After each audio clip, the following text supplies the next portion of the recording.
Good evening. Thank you for having me. Many of you know me from public life as a technology investor, entrepreneur. That's tech billionaire Peter Thiel. The Post obtained exclusive leaked recordings of a series of talks he gave in San Francisco recently.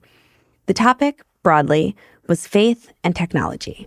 In private, I'm a small old Orthodox Christian, humble classical liberal, with just one seemingly minor deviation from classical liberal orthodoxy.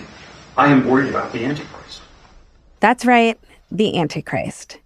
At these lectures, Thiel made the case that some who want to limit the power of tech companies are working against God. In the 21st century, the Antichrist is a Luddite who wants to stop all the science. Thiel has been a big figure in Silicon Valley for a while, but now he's close to political power too. He has allies in the White House, like Vice President J.D. Vance and White House crypto czar David Sachs. Post tech reporter Garrett DeVink says that makes his views especially potent. Peter Thiel has always been conservative. He's always opposed most tech regulation, but he is more politically influential now than he's probably been at any point in his career.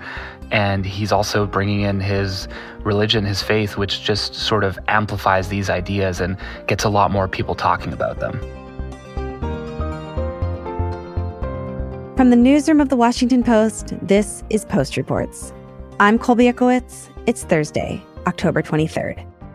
Today, inside a secretive lecture series that's the talk of Silicon Valley and what it says about tech's growing power and ambition during the second Trump administration.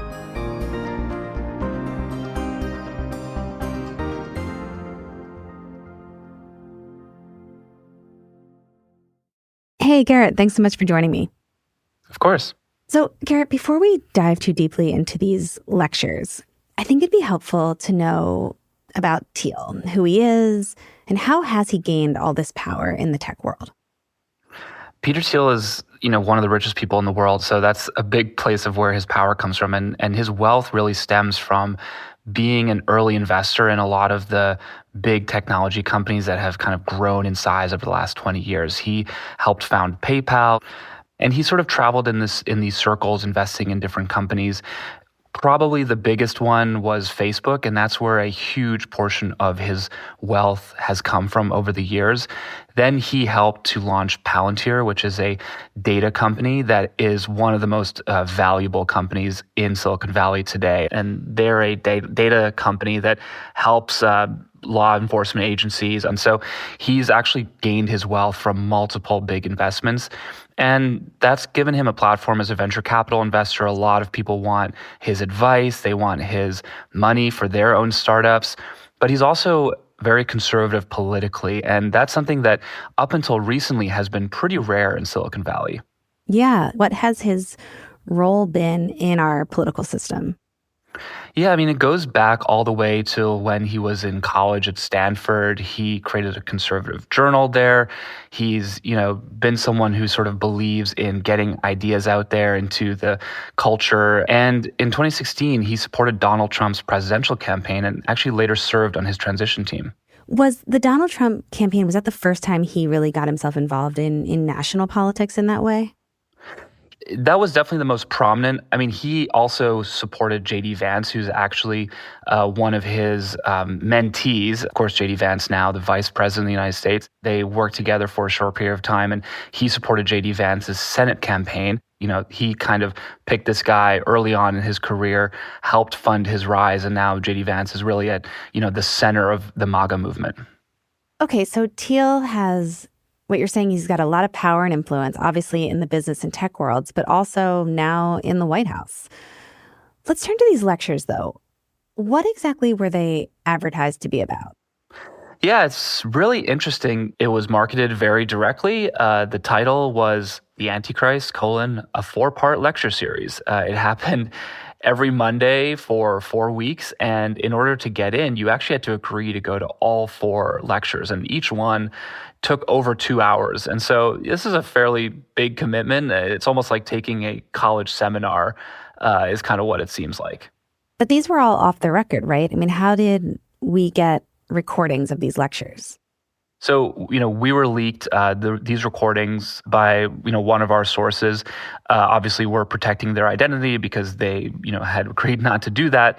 And we were very careful with that. But that's how we got that, actually from someone who was in the room during all 4 of the lectures. We also actually ran the audio through some AI deepfake detectors. Those didn't, identify any potential manipulation. We also talked to Peter Thiel's spokespeople, and they did not deny that the recordings we had were authentic. And were there a lot of people that attended these lectures? There were several hundred people at the venue. It was kind of the hottest ticket in town, and that's not necessarily because people here in San Francisco really want to hear about theology, but people are interested in Peter Thiel. And, he's kind of become this cultural villain for a lot of liberal people.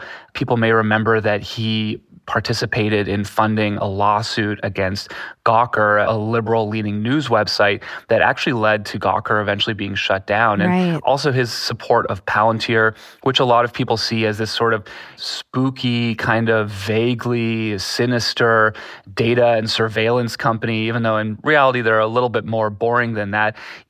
Especially among people who identify as strong liberals, he kind of comes across as a bit of a Bond villain. And so he is a controversial figure in and of himself. And when he says, hey, I'm going to do this lecture series about the Antichrist, it definitely gets people talking. And I think a lot of the interest to go was just out of curiosity. People wanted to see, what was this even about? What was he going to say? And, it sold out. So what was Thiel's central argument here? Thiel's central argument is that those who oppose technological and, really capitalist progress represent the forces of the Antichrist. The book of Revelation tells us that the Antichrist will abolish financial freedom. Revelations 13, 16, 17. He causes all, both great and small, rich and poor, free and bond, to receive the mark in their right hand or in their forehead. And so in Christianity, there's this idea that in the end times, an antichrist will appear. And depending on your interpretation, this could be a single person, a very powerful and, charismatic politician. It could be sort of, a system of social forces that sort of oppose God and oppose God's final plan for humanity and the earth. But it is this sort of dramatic showdown between good and evil. And, historically, a lot of people had said, oh, you're the Antichrist, you're the Antichrist. A lot of people thought Napoleon Bonaparte was the Antichrist. He was sort of rallying people together and growing more and more powerful. And then when, Hitler came on the scene, people thought he was the Antichrist as well. So every generation sort of has their own Antichrist. And Peter Thiel says that although in the past, people may have said, the Antichrist would be someone who was pro-science, pro-technology, and anti-religion. Today, the people who are, the Antichrist are actually opposing what he would say is, scientific progress. So AI becoming more and more capable and used in more and more places. Capitalism and free market policies becoming more and more commonplace versus regulation to, stop climate change or stop industries from polluting the environment. He says people who advocate for those sort of controls on business, especially at the international level, to him represent the Antichrist. This Antichrist-like system, this machinery has been set up, not overnight, but relatively quickly. And there's a feeling that, it could be activated at the flip of the switch.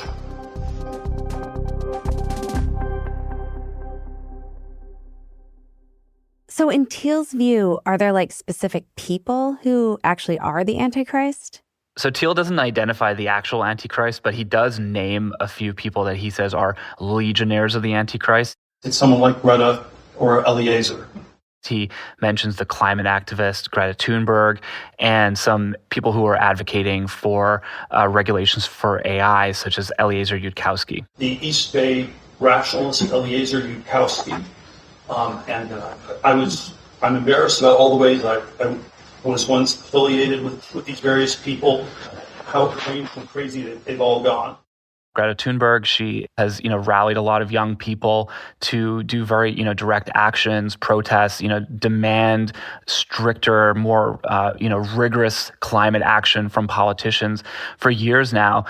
He says, she is one of these people who is trying to constrain progress, constrain, economic growth because she's worried about the environment, about the impact of climate change on human society.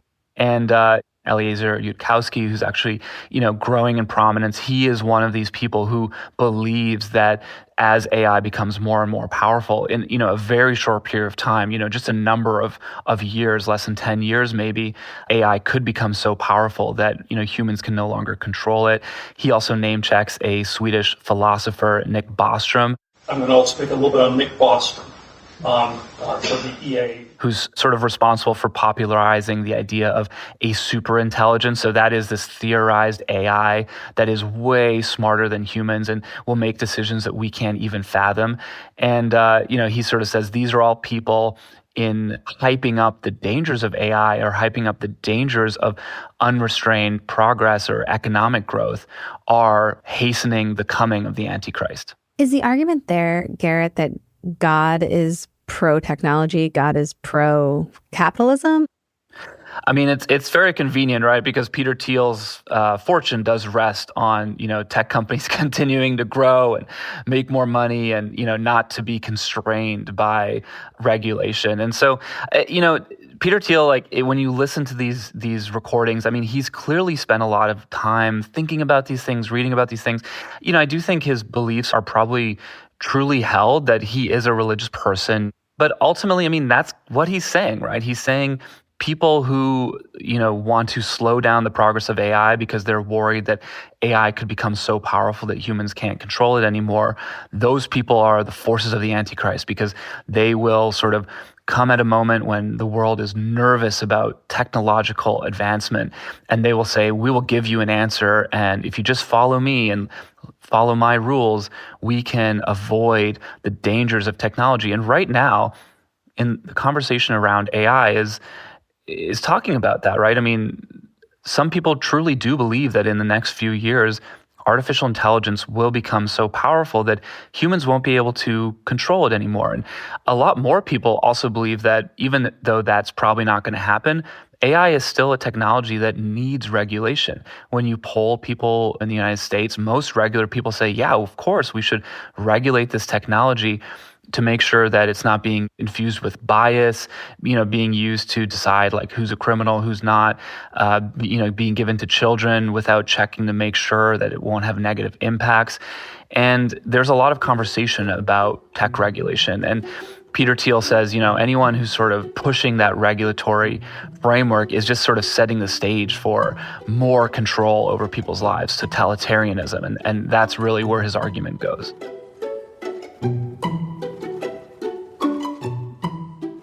After the break, Thiel defends his ideas and what this merger of tech and religion says about the crossroads Silicon Valley finds itself at right now.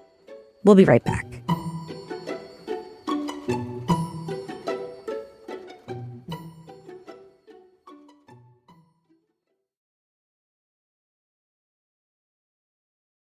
So, in these lecture series, Thiel is basically arguing that people like Greta Thunberg are bad for society as a whole.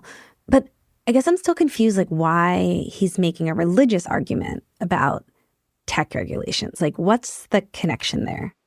He says that, as a religious person, he thinks in these terms. And essentially, he's saying that we are living in, the most apocalyptic times yet. You just need to open a newspaper or look at the internet or whatever, wherever you get your news, to read about the apocalypse. And Silicon Valley... We have all this technological progress.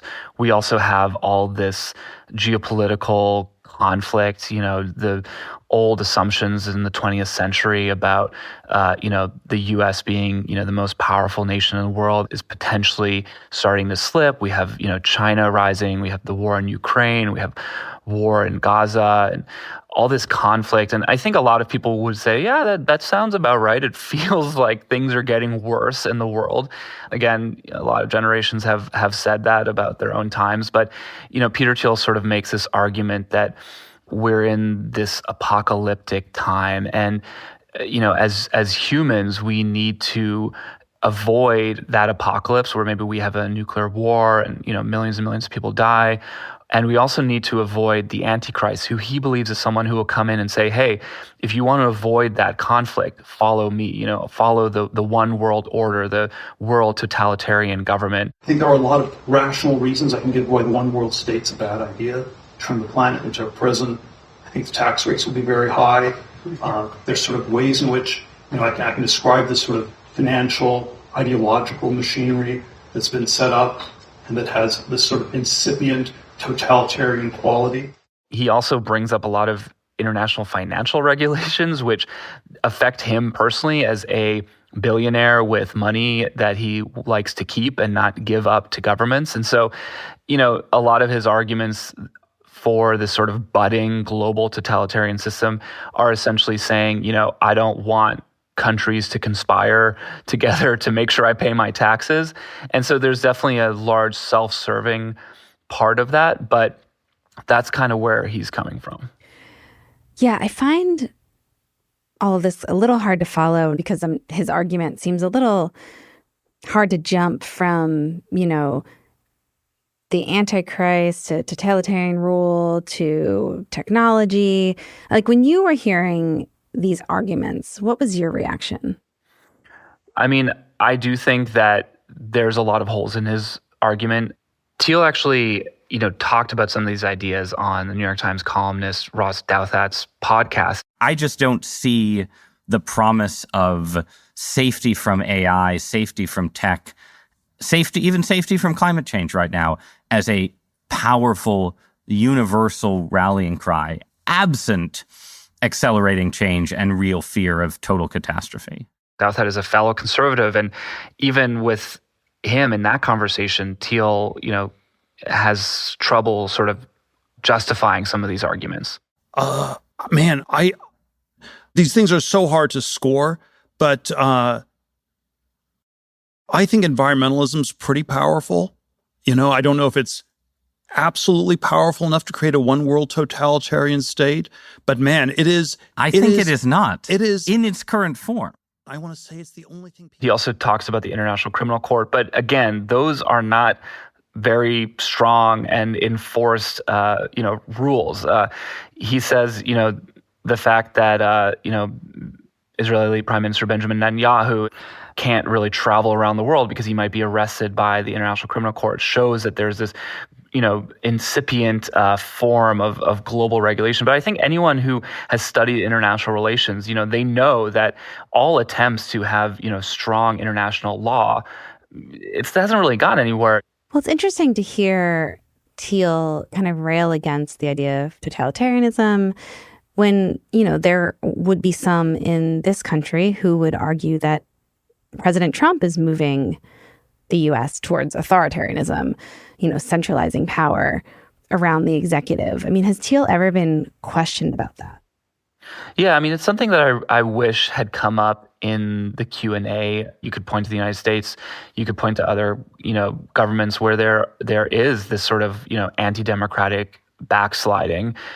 And he doesn't address that. He is asked about Trump a couple times. And, one of the questions is, Trump went in front of the United Nations and he sort of railed against globalization.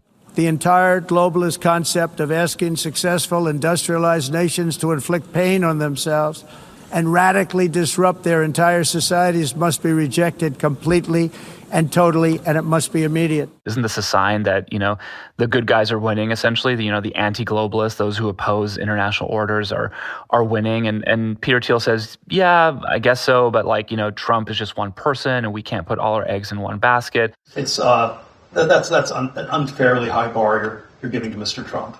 All right. You're just trying to make a subtle anti-Trump argument. I'm not going to let you do that. Okay, interesting. So back to these lectures, Garrett, it seems almost like Thiel he's preaching his beliefs here, right? So why did he want them to be so exclusive? Yeah, and I think this, is a sort of interesting part of this too, which absolutely added to the intrigue, right? The events were off the record. Everyone who attended had to essentially, agree and kind of sign this web form saying, I will not talk about what I heard here. This is sort of, for us only, this sort of in-group thing. And when you listen to the recordings, there's actually a part where Peter Thiel himself kind of admits that the whole thing is a bit of a marketing shtick for, drumming up interest. Hey, it's a pretty good marketing shtick to just, if you want everyone to hear about something, not to let anyone into the room. I'm not bragging, but I'm not totally. I think that's probably the main reason they were off the record. I also think he may be sort of working out his own ideas. How much is this a reflection of where Silicon Valley is right now? Are there other tech leaders that also kind of share Thiel's ideology? Yeah, I mean, there's definitely, I would say, a resurgence of sort of public Christianity here in San Francisco and in Silicon Valley. I mean, there's always been religious people here. But I do think, you are seeing more people who maybe have been quiet about their religious faith, being a bit more public about it, being a bit more open about it, maybe being more comfortable with it as they see other people like Peter Thiel, prominent leaders in the tech community talking about it openly. And I think there's also, it kind of goes together with, I would say, this growing public conservatism in Silicon Valley, right? Because for many years, people here, even if they weren't necessarily politically liberal, they were skeptical about, for example, working with the military, building technology for, the military to build, AI for machines that may be used to kill people, as a very intense example. They were skeptical of building technology that could be used by law enforcement or national security agencies for surveillance. That was not seen as something that Silicon Valley did. And over the last few years, I think a couple of things have happened. Obviously, the Republican Party being so successful on the electoral front, the rise of Donald Trump and the MAGA movement has definitely empowered people here who have those political beliefs to say, look, we were right. You guys should actually be listening to us. And a lot of people have said, okay, yeah, like we should be listening to them. Maybe we should, switch our politics, because at the end of the day, what really matters here in Silicon Valley is, growth and making money. And I think companies like Palantir, which had a lot of success selling to the government, selling to the military, have proven that you can actually make a lot of money. And that's, a lot of people who maybe would have been a bit squeamish about that before, they've dived right in. Well, that kind of brings me back to something that you said earlier, that this argument is, convenient for Thiel because less regulation on tech benefits him financially. How much of this is just about money? I mean, I think it is convenient. I also think that, Peter Thiel and a lot of people here in Silicon Valley, I mean, they believe that they are the ones who've created the world that we live in. They're the ones who've created the future, and they've become immensely wealthy because of these technologies that they've invested in, the internet, Facebook, all these kinds of things. And they think because they've had that success in the business realm, they should have influence in, the way society works. And that's a very deeply held belief, I would say, here in Silicon Valley across the political spectrum, that ideas here are correct or, better than maybe ideas coming from other sectors of society. And if only the government and the activists would just get out of the way, then, they would show that all these technologies are actually good for the world and are ultimately going to be positive. And that's really a deeply held belief here. And I think Peter Thiel's conversations about the Antichrist, and it's sort of a version of that. Well, Garrett, thank you so much for coming on the show. It was great. Thanks for having me.